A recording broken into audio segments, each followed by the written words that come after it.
There's a quote that has become my mantra for how to approach challenges in life. He said, "We are told to have a plan B because plan A didn't work. Because with plan B, there's always the chance that plan A might fail. If plan A is all you got, you're going to give it everything you've got."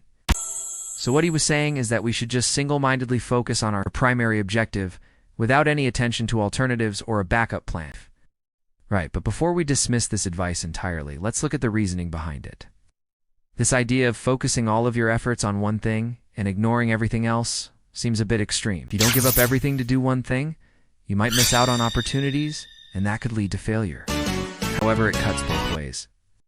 Just because you throw all your effort into something initially doesn't mean that you won't fail. Sometimes you still need to try again and again, even if you give up everything else to pursue one goal. And sometimes, even after you've done that, it still might not work out. And in those cases, you need to be willing to pivot and try something else. So having a plan B isn't necessarily a bad thing. But there's some truth to this idea. You can't be good at everything. Focusing on a few things allows you to specialize and become better at those things than if you were to spread yourself too thin. So maybe we should follow this advice of giving up everything else to pursue one thing when we start out.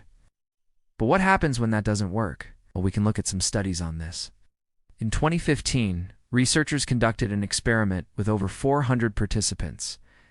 They wanted to know whether people were more successful when they had a backup plan or when they did on what they found was that those who had a backup plan were less likely to take risks, and they were less likely to succeed in the primary goal.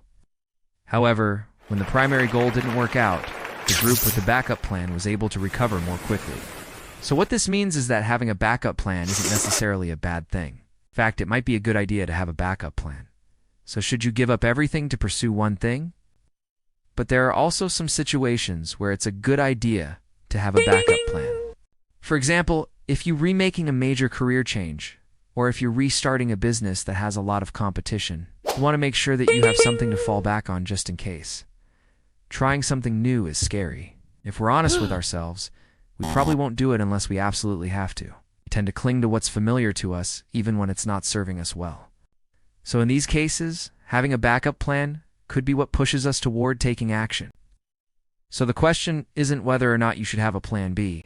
The real question is, how do you decide when to focus on one thing and when to have a backup plan? Well, there's no easy answer to that question, but I think it comes down to a judgment call based on the situation. Falling forward something that you do, or is it something that you struggle with? Let me know in the comments below.